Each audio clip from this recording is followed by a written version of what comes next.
Uma pesquisa do Instituto Meio Ideia mostrou que o senador Flávio Bolsonaro aparece tecnicamente empatado com Lula nas intenções de voto em um eventual segundo turno das eleições para presidente da República. Você acompanha com a gente aí a imagem. Lula registra 45,8% das intenções de voto contra 41,1%. A margem de erro é de 2,5 pontos percentuais para mais ou para menos. O Meio Ideia entrevistou 1.500 pessoas por meio de entrevistas por telefone entre os dias 30 de janeiro e 2 de fevereiro. O nível de confiança é de 95%. O levantamento foi registrado no Tribunal Superior Eleitoral sob o protocolo BR 08425/26.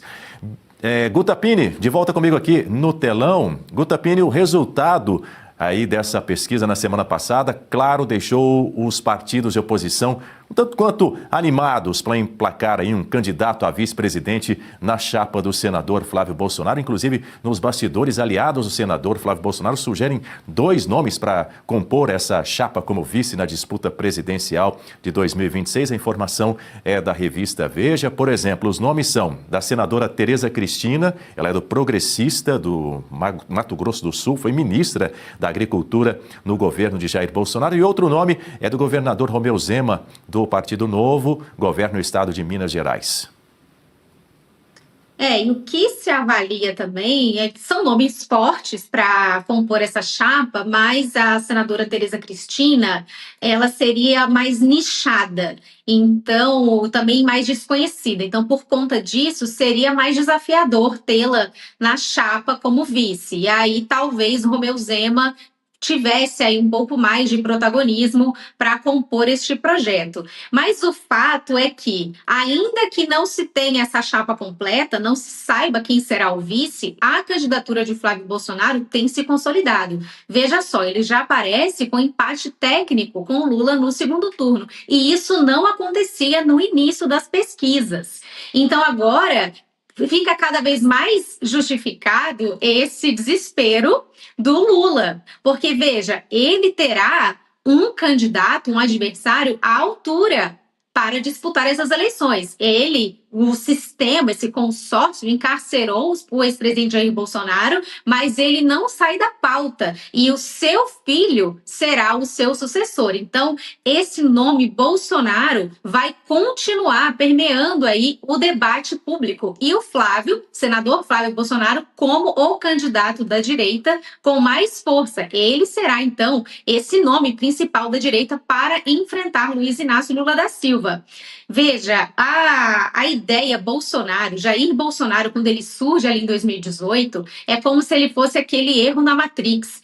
Não se esperava um candidato que fosse balançar tanto esse sistema, inclusive chegar a ganhar as eleições. Não durou muito tempo, foi apenas um mandato, e aí conseguiram, então, emplacar essa narrativa do golpe, conseguiram emplacar dentro do consórcio e tiraram Jair Bolsonaro do jogo. Mas o fato é que existe esse espólio, existe um eleitorado engajado e que tem, então, no Flávio Bolsonaro esse sucessor. E o ambiente político hoje no Brasil, ele está extremamente polarizado, mais ainda do que em 2018, e não só por conta dessas duas figuras, Lula e Bolsonaro, mas por conta também do ambiente que se vive no Brasil hoje. As pautas que o PT defende e estão aí colocadas e o tempo inteiro questionadas. Veja, é um governo que está no poder e ele não consegue entregar qual que é a pauta prioritária do povo brasileiro hoje, o que dão conta todas as pesquisas, a segurança pública.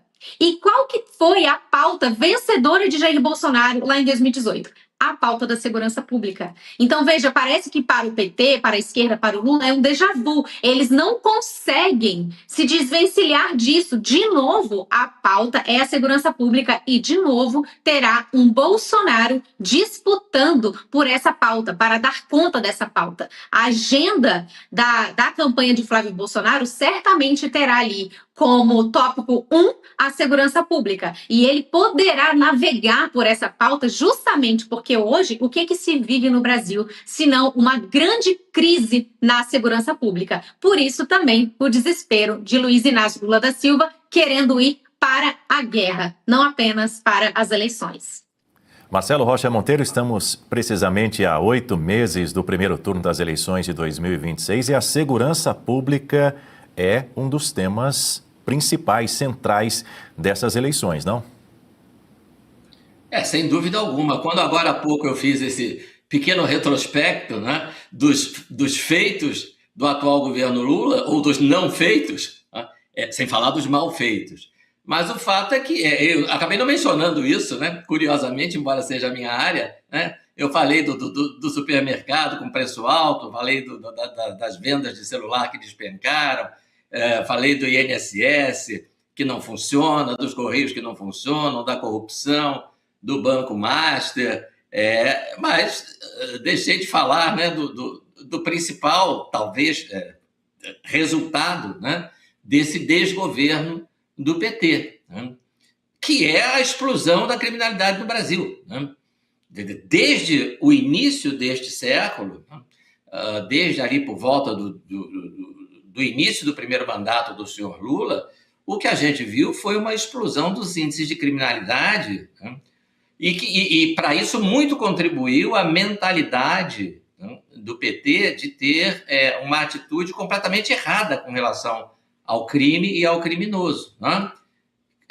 Crime é escolha, e para os petistas, crime não é escolha. Criminoso não escolheu assaltar, estuprar, matar. Ele faz isso, coitadinho, porque ele é uma vítima da sociedade. Essa mentalidade do PT, ela se reflete nos ministros indicados pelos governos petistas para o Supremo Tribunal Federal, né? Dos quais um dos exemplos mais deploráveis é o senhor Lewandowski, né? Então,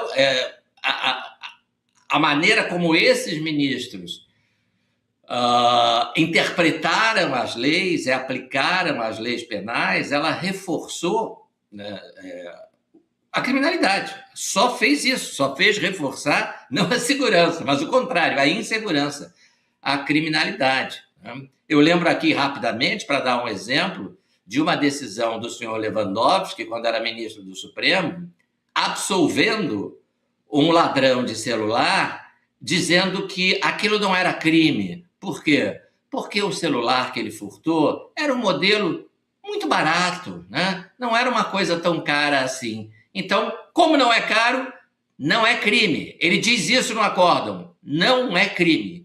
E com base nisso, ele absolve e manda soltar o sujeito. Esse é o tipo de mentalidade que o PT trouxe e que só contribui para o aumento da criminalidade. O bandido sabe disso. O criminoso sabe qual é a atitude do governante, do poder público, dos tribunais com relação a ele.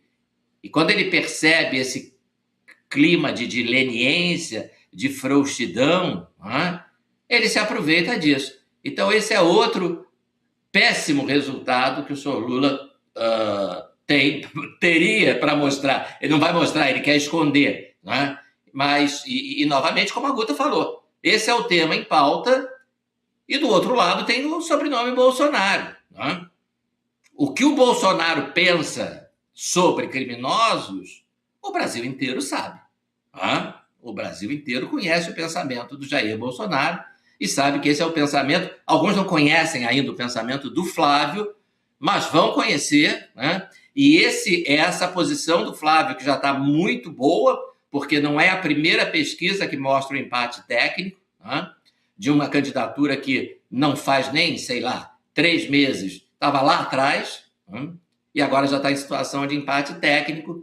Então, a luz de alerta está se acendendo no Palácio do Planalto. E só para encerrar meu comentário, eu gosto sempre de destacar o que o nosso público diz. E o Ellison pergunta o seguinte: o Lulinha recebe mesada de 350 mil, o filho do presidente, né? É playboy?